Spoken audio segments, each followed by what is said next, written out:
El día de hoy vamos a hablarte sobre este documental dirigido por Michael Moore, Fahrenheit 9/11, en donde vamos a darte a conocer cuál fue la problemática social que ocurrió en este documental, cuáles fueron los 4 momentos claves que hay en este documental. Se va a hacer una descripción de todos los grupos de pertenencia que existen y por último se va a describir cómo es la sociedad en la que actualmente vivimos, cuáles los grupos sociales que intervienen dentro de este documental. Para iniciar vamos a hablar sobre Michael Moore, quien es un estadounidense que es cineasta, documentalista y escritor muy reconocido en Estados Unidos. Él es muy conocido también por la postura socialista y la visión crítica que tiene hacia las grandes corporaciones, hacia la violencia armada, la invasión a Irak y de otros países, y sobre todo la visión que tiene sobre el periodo del mandato de la presidencia de George W. Bush en el 2000. Por esto es muy reconocido por el documental que realizó sobre el gobierno y las consecuencias y las causas que tuvo durante el mandato de este presidente. Este documental comienza con las elecciones presidenciales de Estados Unidos en el 2000. Tenían como candidato a George W. Bush y a Gore. Acá se muestra el poder que tenía la familia de Bush sobre el contrincante en las elecciones, viéndose que precisamente el estado de Florida recayera todo el peso del poder para poder elegir al candidato, viéndose así que las elecciones obviamente fueran fraudulentas. Se muestra también en el documental cómo las personas estuvieron en desacuerdo cuando Bush tomó la presidencia, porque tuvo muchos problemas los meses siguientes a que había sido electo. Se muestra cómo Bush no tuvo la gestión necesaria para poder llevar a cabo y hacerse valer su papel de presidente en los Estados Unidos de América, saliéndose de las manos muchos acontecimientos que marcaron el destino de Estados Unidos. Uno, y de los más principales, fue el ataque del 11 de septiembre de 2001, en donde muchas personas perdieron la vida, en donde se dio también a conocer la relación íntima que llevaba Bush con la familia de Al Qaeda, de Osama Bin Laden, y todo lo que llevó a cabo el proceso de esa transición, de tener esa amistad a llevar a un ataque terrorista después a Irak. Acá se muestran también hechos importantes como que el 13 de septiembre toda la familia de Bin Laden, 2 días después de los ataques del 11 de septiembre, la familia de Bin Laden pudiera salir de manera incógnita de los Estados Unidos y pues así de cierta manera siendo protegidos para que no tuvieran más consecuencias fatales los familiares de Osama Bin Laden. Acá un punto importante es que cuando Moore hizo este documental no pudo ser publicado luego, tuvo que esperarse hasta el año 2004 para que fuera publicado. Las principales consecuencias que tuvo el acto del ataque y las decisiones que tomó Bush fue que decidió invadir Afganistán, porque Osama Bin Laden se había refugiado en ese país. Así que comenzó la guerra con Afganistán. Se tenían muchas más actividades planeadas en las que se vio la invasión, se vio el sembrarle miedo a su población, a la gente de Estados Unidos, emitiendo mensajes con ayuda de todas las televisoras, en donde recalcaban mucho que otros posibles ataques terroristas. Bush sembró miedo en la gente también para como medio de control y poder seguir llevando a cabo todos los planes y todo lo que él tenía y él había propuesto en su coalición por la guerra. A continuación te vamos a describir los 4 momentos claves que hubo en este documental. Dentro de los grupos de pertenencia encontramos que nos hace referencia a las invasiones de Irak, en donde nos intenta determinar el alcance real de los supuestos vínculos entre las familias del presidente de los Estados Unidos en el momento pues de los atentados. Podemos ver también en el documental en donde Bush buscaba quién podría ser los principales involucrados, y él recuerda a un grupo de fundamentalistas religiosos que lo visitaron cuando él era gobernador del estado, y por el otro lado también recuerda a los sauditas. Dentro de los grupos primarios, pues hace hincapié a la relación entre la familia de Bush y personas cercanas a ella, con evidentes miembros de la familia de Arabia Saudita. Estos incluían a la familia de Bin Laden, recordando un poco que los sauditas han mantenido una estrecha relación en los negocios de la familia de Bush, siendo así unos grandes inversores. Esta pues era una de las principales razones por la que Bush favorecía a los sauditas por encima de su propio gobierno. Entonces, cuando sucede pues el acto terrorista, pues lógicamente pues el nombre de él se vio pues manchado por la relación con estos individuos, ya que pues pertenecían a un régimen que violaba pues los derechos humanos. Dentro de los grupos secundarios, bueno, tenemos que después de 4 semanas comenzaron los ataques por parte de Estados Unidos al gobierno, bueno, a los talibanes, ya que ellos estaban dando cobijo a Bin Laden. Es así como entonces las amenazas terroristas se convierten en el pan pues de cada día. Asustan a la gente con diferentes alertas de terrorismo. Bueno, eso estaban advirtiendo los medios, autoridades, mientras que Bush pues simplemente quiere transmitir calma de una manera hipócrita.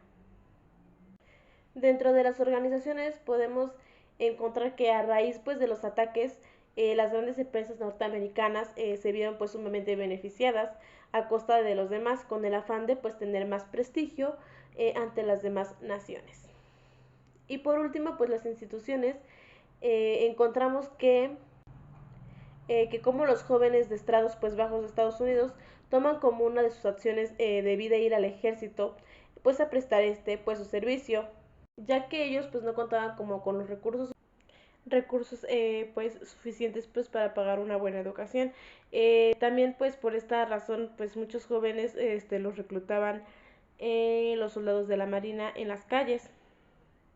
Ahora les voy a hablar de los 4 momentos claves del documental Fahrenheit 9/11. En primer momento tenemos el fraude de las elecciones presidenciales en el 2000 en Estados Unidos, y con el ganador pues de estas elecciones fue George Bush. Bueno, él tenía muchas palancas en el poder. Por ejemplo, su hermano era el gobernador de Florida y su primo era el presidente de la cadena televisiva Fox. La directora de su campaña era la que contaba los votos. Al final, pues Bush ganó las elecciones y obviamente había fraude. Muchos ciudadanos protestaron cuando Bush tomó la presidencia porque ellos pues pensaban que, bueno, decían que él se había robado la presidencia. Eh, Durante los siguientes meses, pues George Bush tuvo muchos problemas en su función como presidente, así que lo que hizo fue irse de vacaciones y divirtiéndose a lo grande. El 10 de septiembre se reunió con su hermano en Florida. En el segundo momento, pues tenemos el ataque terrorista y la conexión entre la familia Bush y los Bin Laden. El 11 de septiembre de 2001, casi 3.000 personas, en los que había civiles, policías y bomberos, perdieron la vida en el ataque de las Torres Gemelas. Los objetivos fueron los principales centros financieros y militares de Estados Unidos. Cuando ocurrió el ataque, el presidente se dirigía a una escuela y pues él siguió con sus fotos promocionales como si nada. Y cuando recibió la noticia del segundo ataque, no supo qué hacer y se quedó en la escuela pues continuando la lectura hacia los niños. Durante 7 minutos nadie hizo nada. En los días siguientes, después del ataque, los vuelos comerciales fueron retenidos en tierra, pero después del 13 de septiembre sacaron a las familias de los Bin Laden y los Saudí de Estados Unidos. Esto fue autorizado por la Casa Blanca y no fueron cuestionados acerca del ataque que hizo Osama Bin Laden. En el grupo Carlyle estaban involucrados Bush padre y los Bin Laden. Este grupo era el mayor contratista de defensa de Estados Unidos y fabricante de vehículos blindados. La realeza saudí le había dado a la familia Bush y a sus amigos y a los negocios de estos mucho dinero. Los saudíes tienen mucho dinero invertido en Estados Unidos como en los bancos y si estos retiraran este dinero sería un golpe tremendo para la economía de Estados Unidos. El príncipe Bandar y los Bush eran tan cercanos que se consideraban familia. El tercer momento es el ataque a Irak y la ley antiterrorista. El presidente dio órdenes que investigaran a Irak y 4 semanas después del atentado, Estados Unidos bombardeó Afganistán porque los talibanes estaban protegiendo a Osama Bin Laden.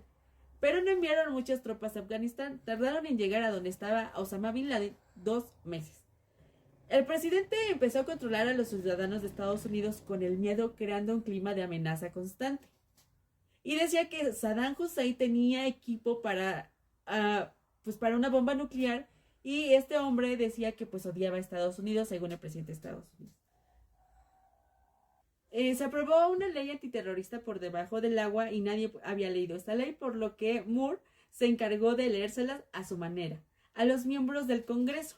Esta ley fue muy incongruente, ya que se revisaba la leche materna, pero dejaban pasar las cajetillas de cerillos y encendedores en los aviones.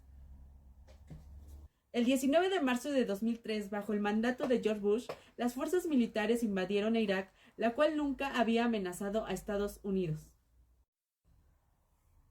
Moore fue a Irak y entrevistó a algunos de los residentes de Irak, quienes habían perdido a sus familiares y hogares en esta guerra. También entrevistó a soldados que fueron a la guerra. Estos relataban cómo encontraban cuerpos de civiles en las calles y en estado de descomposición. Y por último, en nuestro cuarto momento, tenemos el reclutamiento de soldados y el gobierno pues olvida de estos soldados. Los medios de comunicación estaban a favor del presidente y mostraban que la invasión de Estados Unidos en Irak pues era lo mejor, pero no mostraban las muertes de los soldados estadounidenses. Necesitaban más soldados, así que buscaron reclutar en la ciudad de Flint, que era una zona pobre. Los marines persuadían a los jóvenes para unirse a la milicia, iban a los centros comerciales a buscar a estos chicos. El gobierno se olvidó de los veteranos, no le daban el apoyo que se merecían los soldados, ya que sufrieron muchas heridas graves, tanto físicas como emocionales. Por ejemplo, el soldado que falleció, la familia recibió un cheque, pero le descontaron los 5 días que no fue a trabajar porque estaba muerto. Muchas familias perdieron a sus hijos, hijas, esposos, hermanos, hermanas, familiares y amigos en la guerra en Irak. Algunas empresas como Halliburton se beneficiaron con esta guerra. Y bueno, ellos fueron más que nada por el petróleo, era uno de sus grandes objetivos. Michael Moore fue con los congresistas para que estos alistaran a sus hijos en la guerra de Irak, pero no, ninguno quería sacrificar a sus hijos. Llegamos al punto de describir la sociedad en la que vivimos. ¿Qué realidad debemos analizar? En este caso de los afganos, que es una población desplazada y es una de las más numerosas del mundo, por el conflicto y las violencias a los derechos humanos. Las personas afganas llevan huyendo de su país desde 1979.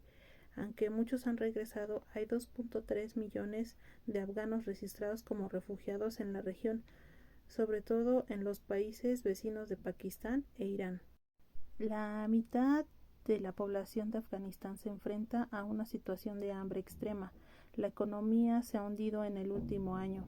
La combinación de una prolongada sequía, la subida de los precios de los alimentos y la pérdida de puestos de trabajo han sumido en la pobreza, y más de la mitad de la población depende ahora de la ayuda humanitaria para poder sobrevivir. La ayuda extranjera destinada al desarrollo se ha paralizado. A causa de eso, la mayoría de las escuelas permanecen cerradas. Muchas mujeres han perdido sus empleos, mientras que otras carecen de lo necesario, en especial de un tutor masculino que las acompañe para cuando tienen que salir de sus casas. Debido a que muchas mujeres ya no pueden ganarse la vida solas, las familias se han empobrecido aún más y los niños han forzado, en especial las niñas, han tenido que casarse. Y bien, los talibanes también son un grupo de raíces religiosas surgidos formalmente en 1994, luego de que las escuelas canónicas apoyadas por Estados Unidos, Arabia Saudí y Pakistán recogieran y formaran en campos de refugiados a niños y jóvenes desprotegidos como resultado de la intervención soviética. A este grupo de formación musulmana ascética e intolerante se le unieron afganos pobres, comerciantes y pequeños empresarios que estaban hartos de la histórica espera de condiciones de mejoras de vida. Todo con un solo objetivo: luchar contra el Estado, representado por los llamados señores de la guerra, a quienes habían derrotado en 1996. Y es aquí donde entra el presidente George W. Bush, que fue el presidente republicano que implementó la estrategia para dar con los responsables de los ataques terroristas del 11 de septiembre del 2001, donde perdieron la vida más de 2.000 personas, pero sobre todo se pusieron en tela de juicio los mecanismos de defensa y seguridad de Estados Unidos. La guerra contra el terrorismo, para dar un castigo justo a los autores de los estados, fue el principio del viaje a Oriente que dio política exterior de Estados Unidos. Aquí es donde también vamos a conocer a los iraníes. Irak está compuesta por varios grupos étnicos y religiosos. Desde la invasión de Irak en 2003 por parte de Estados Unidos, el país sufre una situación compleja y delicada de materia de seguridad nacional, seguridad pública, debilidad institucional y una corrupción que socava el funcionamiento de las esferas económica, política y social.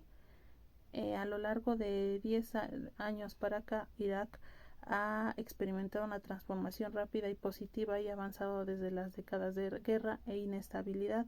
Actualmente se considera que la República de Irak está restaurando su papel natural como un socio global relevante y una fuerza estabilizadora en Asia suboriental. Irak estima que puede ser un factor positivo para la estabilidad regional y un país amigable y pacífico que respeta los intereses nacionales y comprende las preocupaciones de seguridad de todos. Y bien, ahora hablemos de los norteamericanos. En los Estados Unidos conviven en consenso y las contradicciones políticas junto a una clara polarización socioeconómica sobre una base clasista. En el ámbito partidista e ideológico, las diferencias entre demócratas y republicanos, así como entre liberales y conservadores, con frecuencia comprendidas como polarizaciones o conflictos entre izquierda y derecha, no son latentes, siempre hay ahí conflictos de poder.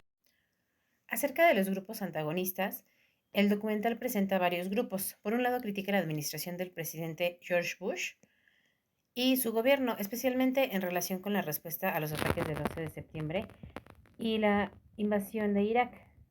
También cuestiona la relación entre la familia Bush y la familia Bin Laden, así como las conexiones políticas y financieras que influyeron en las decisiones tomadas. Además aborda temas como el complejo militar e industrial y sus intereses en conflictos internacionales. El documental critica principalmente la clase dominante, representada por la administración del presidente George Bush, así como las figuras políticas, empresariales y militares asociadas con ella.